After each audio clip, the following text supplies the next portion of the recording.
People, I think, just generally enjoy working more with others and get frustrated when they don't.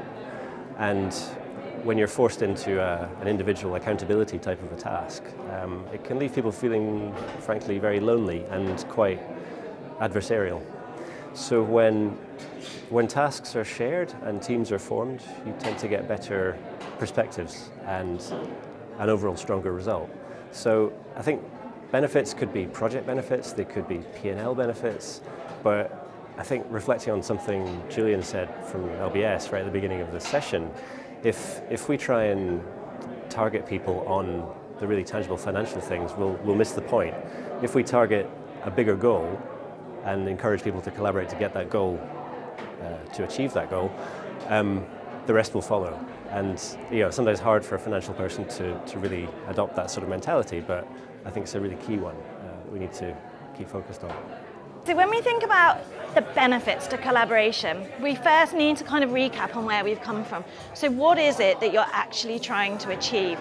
We then need to think about, we want, as HR folk, as business owners, as chief decision makers, we want an empowered and an engaged workforce. With empowerment and engagement comes employee retention and the ability to acquire top talent. Secondly, you want to give people that flexibility to decide when they work, where they work, and how they work. And that means how, when, and where do they access the information that they need to get their jobs done effectively. Finally, again, and we talked about this a little bit earlier, but think about the geographical reach and think about, wouldn't it be fantastic if I could access information from my colleague in the US without the need for backwardsing and forwardsing on conversation? I could just immediately, seamlessly collaborate with that person. So for organizations, certainly the larger organizations that find themselves in various different geographies across the world, that's a huge benefit.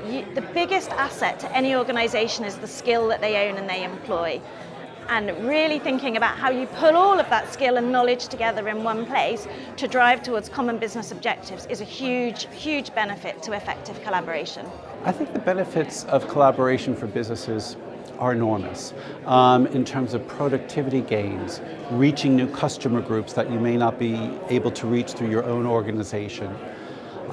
Finding new ideas, finding new ways of doing things.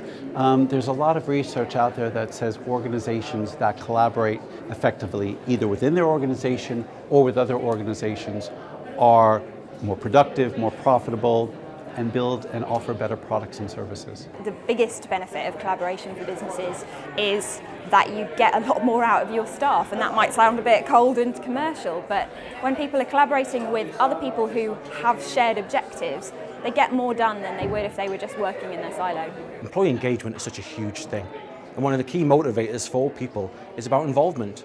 To believe that to believe and witness that that their ideas are considered, that their ideas can shape the future of the business.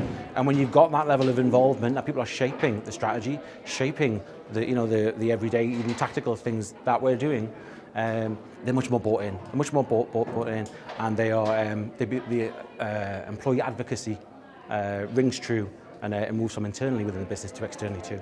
I think it's there's a concept of fun at work. I think a lot of people underestimate how important it is, and I don't think it's a matter of having ping pong or beer o'clock or those events. Actually, it's much more collaboration. So you feel you're accepted, your opinion is heard, you're part of the decision. And your opinion really matters, and who you are matters, and that makes working really fun because you feel like you can actually express yourself, have some banter, have a good time, and I think we underestimate fun at work. It's not, and same thing with collaboration.